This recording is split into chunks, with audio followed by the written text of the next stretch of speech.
How to cook cauliflower on stove. Aloo gobi बनेगी बड़े अनोखे तरीके से आज। बिस्मिल्लाहिर्रहमानिर्रहीम, अस्सलाम वालेकुम, वेलकम टू माय चैनल। और आज हम ज़बरदस्त से कॉलीफ्लावर कुक कर रहे हैं, जिसके लिए आपको क्या चाहिए, एक अदद कढ़ाई चाहिए और उसमें हम 1 किलो गोभी ले रहे हैं, जिसको आप देख रहे हैं मैंने किस तरह से काट लिया है। वरना आप अपनी मर्ज़ी से भी काट सकते हैं, मतलब बड़ी बड़ी भी रख सकते हैं अगर चाहें तो, ठीक है। उसके बाद इसमें आधा ग्लास पानी मैंने डाल दिया है और चूल्हा ऑन कर दिया है। अब इसमें जाएगा एक दरमियाना प्याज और सालन में एंड पे एक बड़ी मज़े की चीज़, बड़े मज़ेदार मसाला डलेगा, जो कि अगर आप गेस कर सकते हैं तो बताएं।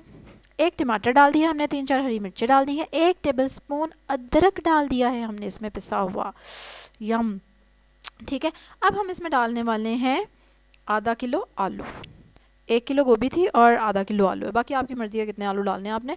इसमें जाएगा 2 टेबलस्पून तक घी या ऑयल, जो भी आप खाते हैं।